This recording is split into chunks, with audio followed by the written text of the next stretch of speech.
우리 마태, 마가, 누가, 요한 이 신약 첫 번째 네 성경을 사복음서라고 합니다. 이 사복음서를 공부하면 특히 예수님의 그 사역에 대해서 우리가 디테일하게 알 수가 있는데요. 그 예수님의 사역 중에 그 환자들, 병자들을 치료하신 그 사역을 위주로 한번 말씀을 살펴보니까 이 한 가지 발견되는 게 있었어요. 환자를 치료하실 때 말씀하실 때도 있고 말씀 안 하실 때도 있더라고요. 그래서 그 중에 말씀하신 것들 위주로 한번 말씀을 찾아보니까 그 말씀하신 것 중에 가장 많이 하신 말씀이 환자들에게 이런 말씀하셨어요. Do you believe? 네가 이것을 믿느냐? 또 너의 믿음이 너를 구원하였느니라. 이런 말씀을 제일 많이 하셨더라고요. 자, 그 믿음 안에는 믿느냐고 말씀하실 때 그 믿음 안에는 그 어떤 심각한 질병일지라도 예수 앞에서는 모두 다 물러갈 것을 믿는 믿음이며 결국 그 믿음은 예수 그리스도를 구원자로 인정하는 믿음이 되는 것이죠. 그러므로 믿느냐는 이 질문이 당연히 그 환자들에게 이 질문을 하실 때 믿느냐라고 하셨을 때 그 아픈 몸에게 대하여서 하는 말이 아니라 그 사람의 이 마음에다가 하는 것이기 때문에 예수님의 이 질문은 바로 예수님 당신의 그 관심이 그들의 아픈 몸보다, 물론 그 아픈 몸을 불쌍히 여기시지만 그 아픈 몸보다 궁극적으로는 그들의 속사람인 그 영혼에 더 예수님의 관심이 있었다는 것이죠.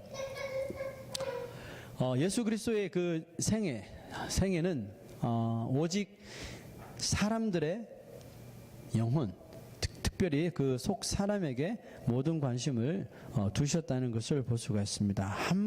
단 한 번도 그 사람이 가지고 있었던 무슨 물질이나 또 어떤 배경을 가지고 있는지 어떤 집안인지 이런 것에 관심을 두신 적이 없어요. 관심을 두긴 두셨죠. 그런데 어떤 관심을 두셨냐 하면 이런 물질이나 겉으로 보일 수 있는 이런 것들을 통해서는 절대로 천국을 갈 수 없다고 혼내실 때, 꾸짖으셨을 때 사용하긴 하셨습니다.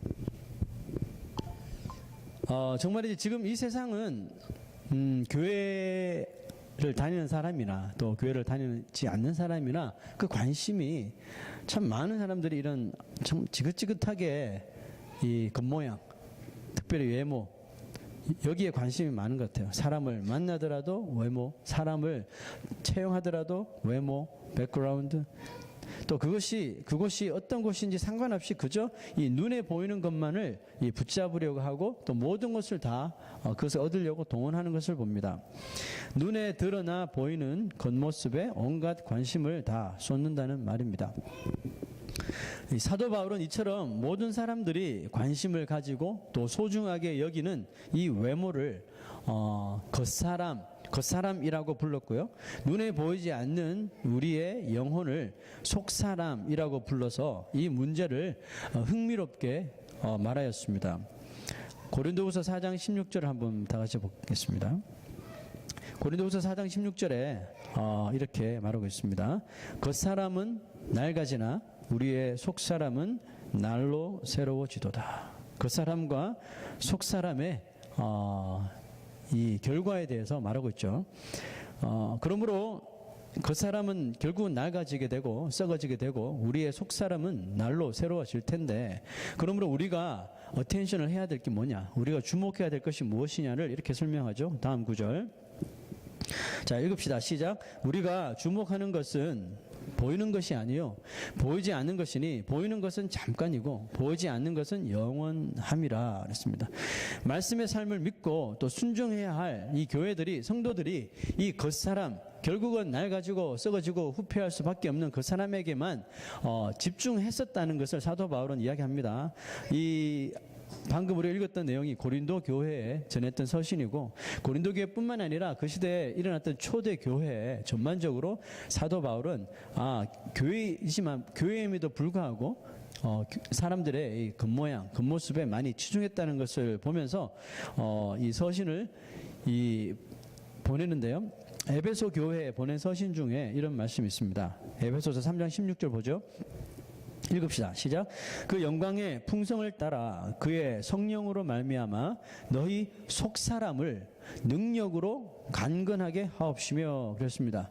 자, 바울의 그 당시 심정이, 교회를 바라보는, 성도들을 바라보는 심정이 어땠는지를 정확하게 자세하게 보여주고 있죠. 바울은 결국에는 뭐 지금 뭐 강건하고 지금 튼튼하고 지금 잘 나가고 다 하더라도 결국은 이런 겉모습은, 겉모양으로 보이는 이 모든 것들은 다 낡아지고 썩어 없어질 것인데, 이 겉사람을 사람들에게 잘 보이기 위해서, 세상에 잘 드러나게 하려고 가꾸고 공들이는 그런 시간을 보내기보다, 물론 그 시간도 필요하죠. 필요하지만 거기에 내 인생 전체를 다 쏟지 말라는 거죠. 그런 시간보다는 영원히 남을 수 있는, 영원히 하나님 앞에 남는 그 속사람이 하나님의 능력으로 날마다 day by day, 그렇죠? 날마다 강건해지기를 바울이 원했다는 것입니다. 사도 바울의 이 심정과 같이 이 시대의 교회의 사명도 겉사람이 아닌 이 속사람에게 모든 초점이 맞추어져야 하는 것입니다. 어느 책을 읽다가 이런 글을 읽었습니다. 자, 기독교는 뭐냐? 기독교는 한마디로 말하면 속사람, 우리 inner being, 속사람을 다루는 그런 종교다. 그러므로 속사람을 살리는 생명의 종교가 기독교다. 이렇게 말을 했습니다. 저도 참 거기에 100% 동감하는데요. 우리는 속사람인 영혼에 큰 관심을 가져야 합니다. 왜냐하면 하나님께서 한 영혼을 천하보다 더욱더 귀하게 여기시는 하나님이시기 때문에, 하나님의 백성들인 우리는 뭐 두말할 필요 없이 이 문제는 대단히 중요한 문제가 되는 것이죠. 한 영혼이 구원받게 되기까지 모든 힘과 모든 노력을 쏟는 그런 건강한 교회가 되는 것이 바로 하나님의 뜻입니다. 사람은 대개 겉사람에 관심이 있지 속사람에 별로 관심 없어 하는 것처럼 보여질지 모르겠지만, 어느 누구나 여러분 자기의 이 영혼에 대하여 결국은 관심을 가지게 돼요. 결국은 관심이 돼요. 왜냐? 겉사람으로 취할 수 있는 것들 취해봐야 결국은 속사람이 만족함을 못 느끼니까, 결국 우리는 이 속사람이 도대체 뭔가, 이 영혼이 도대체, 영혼이 원하는 게 뭔가, 내 마음이 원하는 게 뭔가, 여기에 대해서, 여기에 이 마음의 음성에 귀를 기울이게 되어 있다고요. 결국은 귀를 기울이게 되어 있습니다. 이것을 믿는 사람이나 믿지 않는 사람이나 마찬가지예요. 어찌 보면 믿지 않는 사람들이 믿는 사람보다 더 순수하게 이 문제를 갈망하는 경우도 많습니다. 자, 성경에 보면 이 삭개오라는 인물이 나오죠. 예수님을 그가 믿지 않는 사람이었고요. 예수를 알지도 모르는 사람이었어요. 아주 부자였고요. 텍스 컬렉터 중에서 칩 컬렉터였죠. 그러니까 세리장이었습니다. 그 시대에 아주 부자였고 뭐 세력을 갖춘 그런 실세였죠. 그가 예수님 앞에 나오죠. 그런 사건을 우리가 볼 수가 있는데요. 한번 잠시 봅시다. 여러분, 누가 봐도 이 삭개오라는 사람이 예수님께 나아가야 할, 예수님을 찾아야 할 이유가 전혀 없었는데, 이 삭개오가 왜 그렇습니까? 그 당시 예수님의 그 행적을 기록했던 사복음서를 찾아보면 예수님 앞에 찾아온 사람들의 99.9%는 다 누구예요? 환자들이에요. 병자들. 다들 병자들이 예수님이 가면 다 우르르 몰리는 거죠. 어디를 가든지 환자들이 쫓아오고 귀신 들린 자들이 쫓아와요. 레이오프 당했다고 예수님 찾는 사람 없어요? 물질이 없다고 예수님 찾는 사람 없더라고요. 간혹 가다 니고데모 같은 사람, 부자 청년 같은 사람이 자기 영혼의 문제에 대해서 예수님 앞에 상담하러 오긴 했죠. 오기는 했지만 그 물질 때문에 다시 다 돌아가 버렸어요. 뭐 하여튼 근데 대개는 병든 자들이 예수님을 쫓았다는 걸 봐요. 그랬을 경우에 삭개오가 예수님께 나아가야 할 이유를 사람들이 이해할 수 없는 거죠. 삭개오가 병이 든 사람도 아니고 뭐 돈이 없는 사람도 아니고 뭐 가질 거 다 가지고 몸도 건강한 사람이었기 때문에 삭개오가 예수님 앞에 예수님을 찾을 것이라는 것이 넌센스였어요. 그런데 누가 시키지 않았는데 삭개오는 자기 스스로 예수님을 보고 싶어 했어요. 그래서 사람들이 모인 곳으로 나갑니다. 예수님 온다는 소식 듣고. 그런데 키가 너무 작아서 예수님을 보려고 하는데 볼 수가 없는 거예요. 그래서 자존심 다 내팽개치고 옆에 있던 그 작은 나무였던 뽕나무, 그 나무 위로 다짜고짜 올라간 거예요. 왜 그랬을까요? 삭개오는 왜 그토록 예수님을 보고 싶어 했을까요? 예수님을 알지도 모르고 믿지도 않았던 사람인데 왜 예수님을 보고 싶어 했을까요? 예수님을 삭개오가 보면 뭔가가 달라질까요? 자, 이 상황을 좀 정확하게 설명하면 이렇습니다. 삭개오, 삭개오가 그 사람이 예수를 보고 싶었던 것이 아니라 삭개오의 그 속 사람이 예수 그리스도를 보기를 갈급했던 것입니다. 돈으로도 명예로도 값비싼 옷이나 팬시한 집으로도 채울 수 없는 그 무엇이 내 삶 속에 존재한다는 것을 삭개오가 평소에 절실히 느꼈습니다. 혹시 그런 것들을 예수를 만나면 내가 이것을 가지게 될지 않을까? 가지게 될지도 모른다는 그런 마음, 속 사람에 이끌려서 무작정 예수님이 왔다는 곳으로 달려나간 것입니다. 그런데 그는 예수님의 소식을 듣자마자 무작정 밖으로 나갔고 결국은 나무에까지 올라갔죠. 삭개오가 나무에 올라간 이유는 뭐예요? 그가 좀 멀리서나마 과연 예수님이 누군가, 예수가 누군가, 예수님이 어떤 분이신가 그냥 보기만을 원했을 것이에요. 그가 훗날에 예수님을 자기 집에 모시고 가게 될지, 그리고 그곳에서 예수님 앞에 헌신하고 자기가 구원함을 얻게 될지는 상상조차 하지 않았습니다. 그냥 뽕나무 나무 위에 올라서라도 예수가 누군지 한번 보기를 원했던 것이었어요. 여러분, 문제가 발생했어요. 자기는 그냥 멀리서 예수님이 누군지 한번 보기를 원했을 뿐인데 예수님이 그 많은 사람들 가운데서 삭개오와 눈이 딱 마주친 거예요. 예수님이 삭개오를 보자마자 다른 사람들, 다른 병자들 다 제쳐두고 삭개오, 뽕나무 위에 올라있는 아주 화려한 옷을 입고 있는, 누가 얼핏 봐도 부자처럼 보이는, 그렇지만 나무 위에 올라가 있는 그 뚱뚱한 사람 삭개오에게 눈길을 예수님께서 딱 주신 것이에요. 참 신기하죠. 왜 예수님은 그렇게 많은 환자들, 사람들에게 둘러싸여 있었는데 삭개오보다 훨씬 심각한 병을 가진 사람들도 많았을 텐데 왜 하필 나무 위에 있던 삭개오에게 다가갔을까요? 여러분, 이 문제 답을 한번 해본 적 있습니까? 예수는 왜 삭개오에게 찾아갔을까? 저 말씀을 묵상하면서 이렇게 생각했습니다. 그것은, 그렇게 예수님께 하신 것은 거기 모인 어떤 사람들보다도 지금 삭개오보다 그 영혼, 그 속 사람이 갈급했던 사람이 없었기 때문이었을 것이다. 예수님은 항상 우리를 보실 때 우리의 겉모습을 보시는 것이 아니다 그랬죠. 우리의 중심을 보신다 그랬죠. 우리 중심에 있으신 우리의 영혼을 보신다 그랬어요. 누구의 영혼이 간절히 주님을 찾고 있는지, 누구의 속사람이 정말 예수님을 만나려고 그 영혼의 문을 두드리는지를 예수님께서 보고 계신다고 하셨어요. 많은 병자들이 예수님께 고침받으려고 모여들었죠. 예수님을 이리 당기고 서로 만나려고, 서로 고침받으려고, 예수님 이리 오세요, 저리 오세요, 서로 밀고 당기고 예수님 밀치고 했지만 그 중에 오랜 시간 혈루증 앓던, 피를 철철 흘리는 그 심각한 질병을 앓았던 그 여인이 슬며시 그 무리들 틈 속에 끼어서 예수님의 뒤로 가서 예수님의 옷자락을 만지는 일이 생겼어요. 예수님의 옷자락을 만진 것을 통해 예수님의 그 치료의 능력이 나가서 그 여인을 완전히 고쳐버리죠. 자, 왜 이런 일이 벌어졌을까요? 그 많고 많은 병자들 중에 예수님 치료해 주세요, 치료해 주세요, 고쳐 주세요 이렇게 막 부르짖는 가운데 예수님께서 아무런 반응을 하고 있지 않다가 정작 예수님 앞에 나오지도 않고 찾지도 않고 그냥 뒤에서 조심히 예수님의 옷자락만 만졌을 뿐인 그 여인을 예수님께서 말씀으로 치료하시지 않았는데 저절로 예수님의 능력이 그 여인을 통해서 빠져나간 것, 무엇을 의미하는 것입니까? 바로 그곳에 그 여인만큼 예수님으로 인해 갈급한 사람이 없었기 때문에 그렇죠. 비록 그 여인은 예수님의 옷자락만 만져도 내 병이 치료할 것 같은 그 갈급한 심령으로 예수님 뒤에서 옷자락을 만졌기 때문에 그 질병이 그 예수의 능력으로 인해서 고침을 받은 것입니다.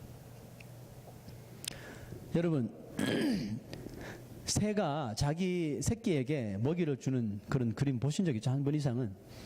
어미새가 먹이를 물고 둥지로 날아오면 한 너댓 마리 때는 새들이 먹이를 어떻게 먹던가요? 입을 쫙 벌리죠. 입을 뭐 5마리면 5마리 다 동시에 입을 쫙 벌려요. 그럼 이 어미새가 어떤 새끼에게 제일 먼저 먹이를 줄 것 같아요?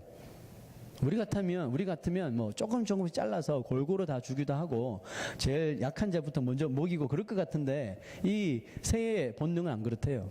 어미가 이 음식을 딱 물고 오면 새끼들이 일제 입을 쫙 벌리잖아요. 그러면 그 중에서 제일 입을 크게 벌리는 새끼 새 중에 가장 입을 크게 벌리는 새끼 새에게 먹이를 준대요. 그리고 날아가서 또 음식을 가져오는데 놀랍게도 두 번째도 입을 가장 많이 벌리는 새에게 제일 먼저 먹이를 준대요. 자, 그러면 이게 이제 학습 효과가 새들에게 있겠죠. 새끼들에게. 어떻게 할까요? 다음에 어미가 오면 완전히 입을 이제 찢어질 정도로 입을 세게, 크게 벌리는 것이죠. 그 먹이를 먹기 위해서. 여러분, 이 이야기가 주는 의미가 있다고 생각합니다. 예수님은 기도하기 모여서 10명이 모였다 그러면 그 가운데서 가장 갈급한 자의 간구를 들으셔요. 그래서 기도할 때 우리는 심령이 가난한 자 되어야 된다 그러죠. 애통한 자처럼 되어서 기도해야 한다고 하셨습니다. 그래서 여러분 눈물의 기도가 그렇게 강한 것입니다. 일부러 감정을 떠올려서 이렇게 눈물 흘리는 것이 아니라 정말 어떤 문제에 대하여서 갈급하여서 마음이 사무쳐서 흘리는 눈물을 예수님은 절대로 지나치지 않으시는 분이시기 때문에 그렇습니다. 일부러 흘리는 눈물이 아니라면 결국 그 눈물 뒤에는 뭐가 있어요? 진실함이 있고 사무침이 있고 갈급함이 있기 때문에 그렇죠. 성경의 인물 가운데 아마 이 사람보다 한 영혼을 위해 더 마음이 갈급했던 사람이 있을까 싶을 정도로 오늘 본문을 기록한 사도 바울은 이 삭개오보다도요, 병고침을 얻기 원했던 그 어떤 환자들보다도 이 바울은 마음에 늘 간절함과 이 갈급함이 죽는 그날까지 떠나지 않았다는 것을 볼 수 있습니다. 오늘 본문에서 바울은 이 로마 교인들에게 자신의 심정을 이렇게 표현하죠. 자, 1절 2절을 봅시다. 내가 그리스도 안에서 참 말을 하고 거짓말을 아니하노라. 나에게 큰 근심이 있는 것과 마음에 그치지 않는 고통이 있는 것을 내 양심이 성령 안에서 나와 더불어 증언하노니. 자, 오늘 이 구절을 이 유진 피터슨의 메시지 성경은 좀 더 쉽게 우리 마음에 다 와닿게 이렇게 바꾸어서 설명을 하는데요. 자, 앞에 있는 스크린을 보시고 다시 한번 읽어봅시다. 시작. 내게는 늘 지고 다니는 큰 슬픔이 하나 있습니다. 여러분이 그것을 알아주었으면 합니다. 이는 내 마음 깊은 곳에 자리하는 큰 고통이며 나는 한 번도 거기서 벗어나 본 적이 없습니다. 이는 결코 과장이 아닙니다. 그리스도와 성령께서 나의 증인이십니다. 자, 그리고 3절에서는 더 이 문제를 심각하게 자신은 생각한다고 이제 덧붙여서 설명을 하죠. 3절을 한번 봅시다. 자, 성경 3절 말씀. 나의 형제 곧 고륙의 친척을 위하여 내 자신이 저주를 받아 그리스도에게서 끊어질지라도 원하는 바로라. 자, 이 문제는 이 글은 아주 좀 충격적인 글인데요. 제가 후에 설명하기로 하고, 바울은 자신이 평생 이 짐처럼 가진 슬픔, 또 날마다 내 마음을 찌르는 이 고통의 정체가 무엇인지 밝히고 있죠. 그게 뭡니까? 바로 자신의 형제, 고륙의 친척들, 누굽니까? 이스라엘 민족을 말합니다. 이스라엘 백성들, 이스라엘 자기와 피를 나눈 이런 형제들, 자기의 나라, 이 민족을 위하여 평생토록 슬픔과 자기를 찌르는 고통 속에 살아갔다고 말합니다. 도대체 바울이 자신의 민족을 위해 그리스도에게서 끊어짐을 당해도 상관없다고 할 정도로 간절하고 갈급했던 것이 도대체 무엇이었을까요? 그것은 바로 자기 백성, 그 이스라엘 백성들, 즉 유대인들이 개종하여서 예수 그리스도를 믿고 그 가정이 구원을 받는 것이었습니다. 바울은 예수 그리스도를 알았고 예수 그리스도를 믿었고 예수 그리스도를 통하여 의롭다함을 받았습니다. 천국 백성이 되었죠. 그리고 그와 반대로 예수 그리스도를 믿으려고 하지 않고 인정하지도 않고 거부하게 될 때 그들이 받게 될 인생의 결과가 무엇인지도 정확하게 잘 알고 있었습니다. 그러므로 바울은 어떻게 해서든지 자기 민족이었던 유대인들이 그리스도를 믿게 되기를 간절히 원했던 것입니다. 보세요. 자신이 저주를 받아, 바울 자신이 저주를 받아 자기가 그리스도에게서 끊어질지라도 이 일은 내가 정말 원합니다. 물론 이런 일은 일어나지 않죠. 한번 구원받은 것은 영원하니까 아무리 바울이 이렇게 구한다 그래도 이루어지지 않을 거예요. 하지만 사도 바울의 심정을 보십시오. 내가 그리스도에게서 끊어질지라도 원하는 바다. 얼마나 갈급했으면. 솔직히 이 말은 정말 충격적이지 않습니까? 그런 일이 일어나지 않겠지만 만약에 정말 그렇게 된다면 사도 바울이 예수 믿음으로 말미암아 얻었던 구원을 잃어버리게 될지라도 만약에 진짜 잃어버린다면 사도 바울 어떻게 해요? 근데 여러분 그만큼 자기 민족의 구원을 향한 그 마음이 간절했다는 것이죠.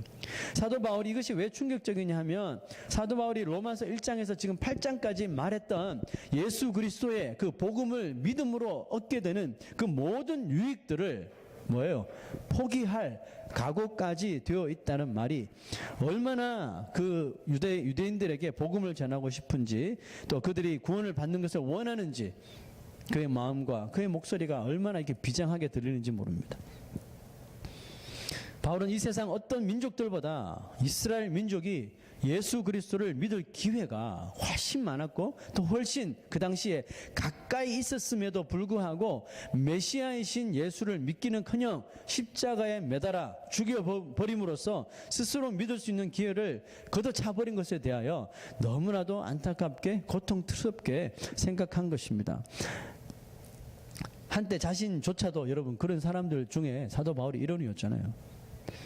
그렇지만 그의 고백을 토대로 생각해 보면 바울이 자기의 민족을 얼마나 사랑하고 또 애처롭게 여기는지를 정확하게 볼 수가 있습니다. 사도 바울은 왜 자기를 향해서 돌을 날리고 예수 믿는 것 때문에 죽이려고 30명을 세워서 끝까지 죽인다고 각오할 정도로 이런 사람들이 자기를 쫓아다니고 있는데도 불구하고 왜 그 유대인들에게 이런 애절함과 그 갈급함을 가지고 있었을까요? 사랑하기 때문에. 그럼에도 불구하고 자기 민족을 사랑하기 때문에 자신은 모든 것을 잃어버릴지라도 그들에게 자신이 지금까지 살아오면서 경험한 가장 인생에 가치 있는 것, 귀한 것, 이 구원, 이 복음을 그들에게 주고 싶은 것이에요. 하나님께서 우리를 죄인들을 사랑하시기 때문에 자기 아들 독생자를 아낌없이 내어주신 것처럼 그 예수 그리스도가 우리를 죄인들을 사랑하셨기 때문에 자기의 생명까지도 아낌없이 십자가에서 내어 던져주신 것처럼 사도 바울이 그 사랑을 받고 보니까 그 유대인들을 사랑하지 않을 수가 없는 거죠. 이와 같이 먼저 구원받은 사람이 아직 구원받지 못한 사람을 향하여 마음에 불붙는 듯한 갈급함을 가지기를 우리 주님은 원하시는 것입니다. 당신이 만약 예수만 믿기만 한다면 나는 이미 얻은 나의 구원을 잃어버리게 되더라도 상관이 없이 당신의 구원을 원한다는 이 사도 바울의 고백이 참으로 우리에게 또 저에게 도전이 됩니다. 하나님은 이런 사람을 통해 복음을 전파하게 하시는구나. 하나님은 이런 갈급함을 가진 영혼을 통해서 하나님 나라를 전하게 하시는구나. 여러분, 하나님이 저에게 또 우리 교회에게 우리 자녀에게 이 바울과 같은 이 갈급함 그리고 영혼을 사랑하는 마음을 주시기를 정말 주 이름으로 축원합니다. 교회는 이 마음 하나만 있으면 돼요. 믿지 않는 영혼들을 위하여서 정말 갈급하는 심령, 여러분 이 심령 하나만 교회가 있으면 그 교회는 절대로 실패하지 않습니다. 간절히 제가 원하고 소망하는 것은 우리 교회가 우리 성도 한 사람 한 사람이 우리 자녀들이 그런 갈급함을 정말 가지기를 소망합니다. 저는 대한민국 사람입니다. 그래서 저는 뭐 애국자도 아니고 뭐 나를 위해서 한 일도 없는데 군대 갔다 온 거 외에는 나를 위해서 한 일이 없어요. 그런데 저는 대한민국이 하루속히 통일되는 것을 간절히 사모합니다. 그리고 그 일을 위해서 늘 기도합니다. 뭐 주위에서는 보면 대한민국이 남과 북이 통일되는 것을 원치 않는 나라가 많죠.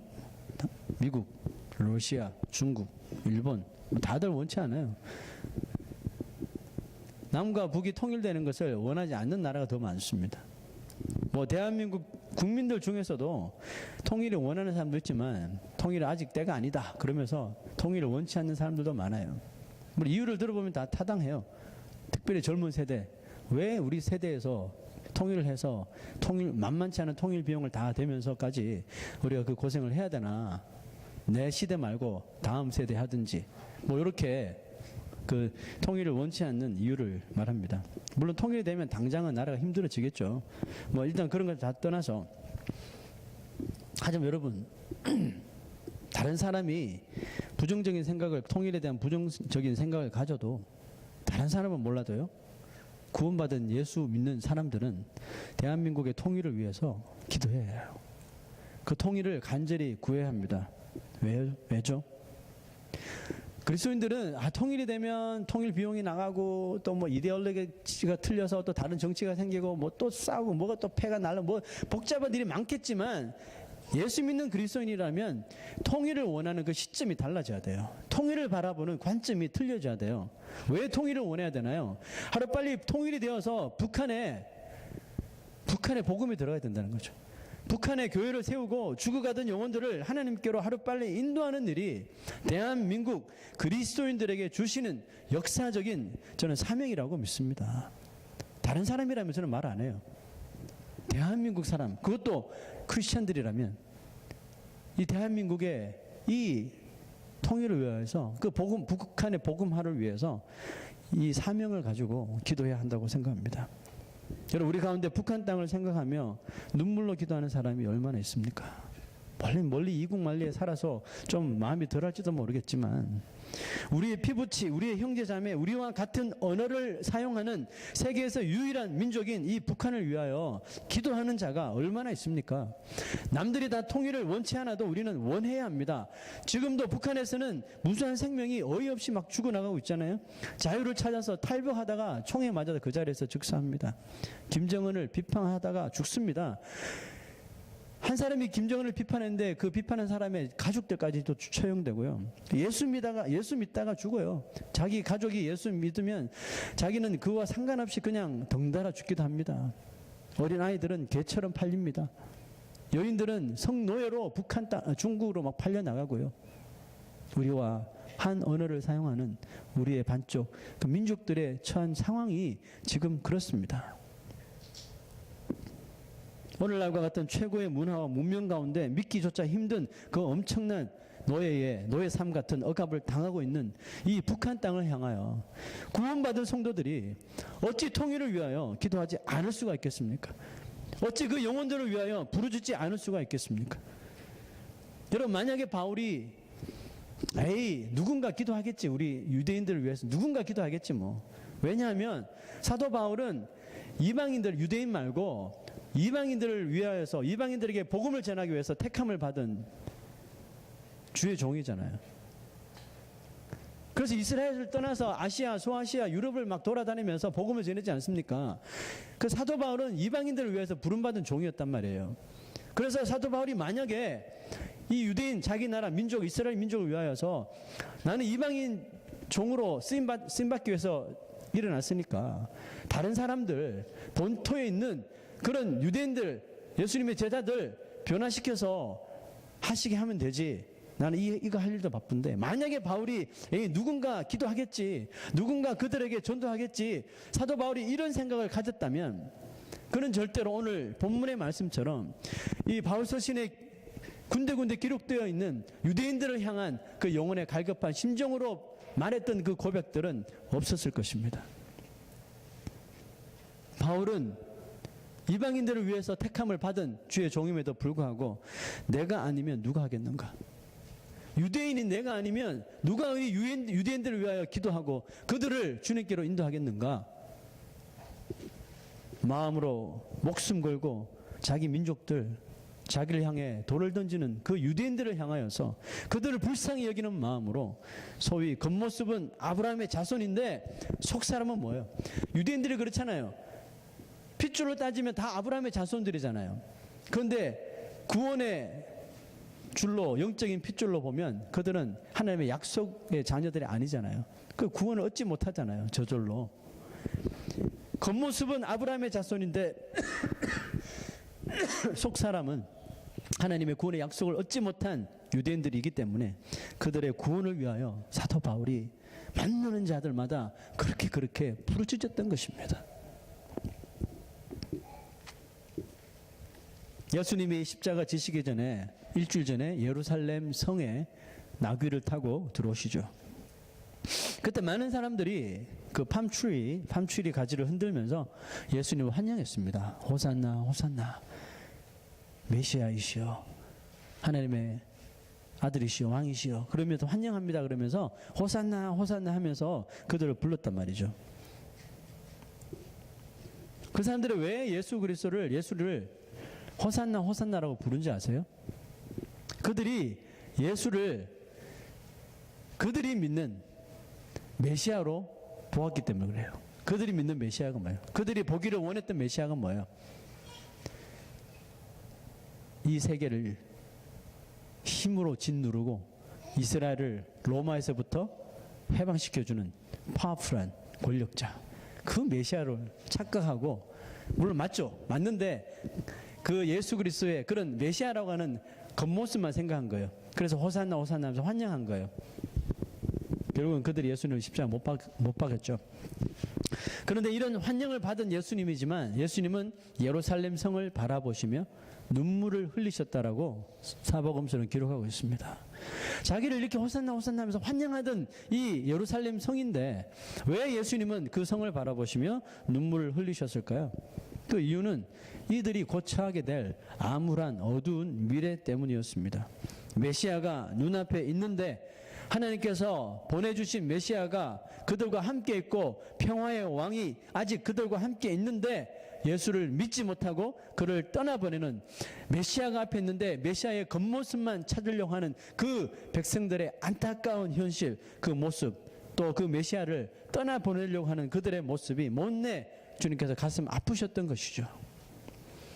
예수님이 지금 나만 잘 먹고 잘 살자라는 이런 이기적인 마음으로 기도하고, 또 내 나라 내 민족 이 땅에 죽어가는 영혼들을 위하여 기도하지 못하고 그들을 향하여 갈급함이 없는 교회, 그런 성도들을 지금 오셔서 바라보신다면 예루살렘 성을 향하여 눈물 흘리신 것처럼 똑같이 우리를 향하여 눈물 흘리시면서 안타까워하시면서 애통하여 주실 것입니다.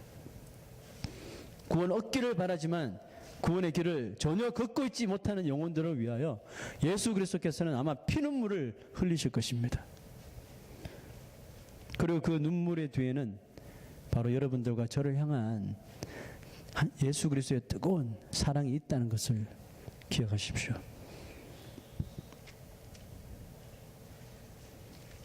예수님께서 십자가를 지고 이제 골고다로 올라가시잖아요. 그 무거운 십자가를 지고 만신창이가 된 상태로 십자가를 지고 걸어가는 가운데 그 예수님을 따라가면서 예수님의 그 아픈 모습을 바라보시면서 눈물 흘리던 여인들이 있었어요. 눈물 흘리는 그 여인들을 바라보시면서 예수님께서 뭐라고 말씀하셨을까요? Thank you라고 말했을까요? 자, 누가복음 23장 28절을 마지막으로 보겠습니다. 이렇게 말씀하셨어요. 예루살렘의 딸들아, 지금 나를 위하여 울지 말고 너 자신과 너희 자녀를 위하여 울라라고 말씀하셨어요. 여러분, 나를 위해 십자가 지신 예수님은 내가 나의 영혼, 나의 속 사람을 위해서 울기를 원하십니다. 구원받았다고 생각하면서 믿음 가지고 산다고 생각하면서도 전혀 이 속 사람에 대해서 관심을 가지지 않는 그리스도인들, 제발 너 자신을 위해서 좀 울라고 하시는 거예요. 너 자신의 그 속 사람의 그 영적인 상태를 바라보며 좀 울으라고 하는 것입니다. 나아가서는 예수님은 내가 기도하는 영혼이 예수만 믿기만 한다면 그 일로 인하여서 가장 기뻐하시는 것입니다. 우리의 그 사람은 세상에서 내가 원하는, 취하기를 원하고 갖기를 원하는 것을 가졌을 때 내 그 사람은 가장 기뻐하겠지만, 내 영혼을 영혼 끝까지 다스리시고 책임지시는 예수님은 내가 내 속 사람이, 내 영혼이 애통하면서 나의 영혼의 이 불순종을 안타까워하면서 주님 앞에 다시 성숙되게, 그 믿지 않는 영혼이 결국은 주님께로 나오게 될 때 주님께서는 얼마나 기뻐하시는지 모릅니다. 여러분들은 매일 이 9시에 여러분 기도하고 계십니까? 여러분 이제 9시 기도 알람 시간에 제가 한 가지만 좀 부탁드릴게요. 여러분들의 기도의 우선순위가 무엇입니까? 여러분들 기도를 시작하면 제일 먼저 시작하는 기도가 뭐예요? 제가 좀 당부합니다. 9:00 기도 알람이 울리면 기도의 시작을 좀 조국 통일을 위해서 기도하면 어떨까요? 제일 먼저 사도 바울이 그 유대인들의 구원을 위해서 갈급했던 것처럼 지금 우리가 뭐 당장 북한으로 날아갈 수도 없고 북한을 위해서 할 수 있는 일이 하나도 없지만 우리가 할 수 있는 것은 기도잖아요. 이것도 못하면 그리스도인입니까? 좀 조국의 통일을 위해서. 그 지금 한국에 짭이 없어서 놀고 먹는 목사들이 그렇게 많다고 하는데, 실업자 목회자들이 그렇게 많다고 하는데, 하루빨리 통일이 되어서 그들이 이제 남한 땅이 아닌 북한 땅을 향해 올라가서 불붙는 뜨거운 심정으로 교회를 세우고 한 영혼 한 영혼을 변화시키고 그 영혼 구원하기 위해서 일어날 수 있도록, 여러분 우리가 한국 땅의 번영을 위해서 통일을 원하는 것이 아니라 북한 땅에 복음화를 위해서 기도를 해야 하는 것입니다. 여러분 우리가 한마음 되어서 이것을 위해서 우리가 부르짖는다면 주님께서 우리의 기도를 들으시고 이 대한민국 땅에 그 통일을 분명히 이루실 줄로 믿습니다. 여러분 한번 우리 다 함께 한번 우리 9시 기도시가 시작되면 제일 먼저 우리가 한국의 통일을 위해 자녀들에게도 좀 알려주면서 통일의 기도를 위하여서 우리가 먼저 해 주시기를 부탁드리고요.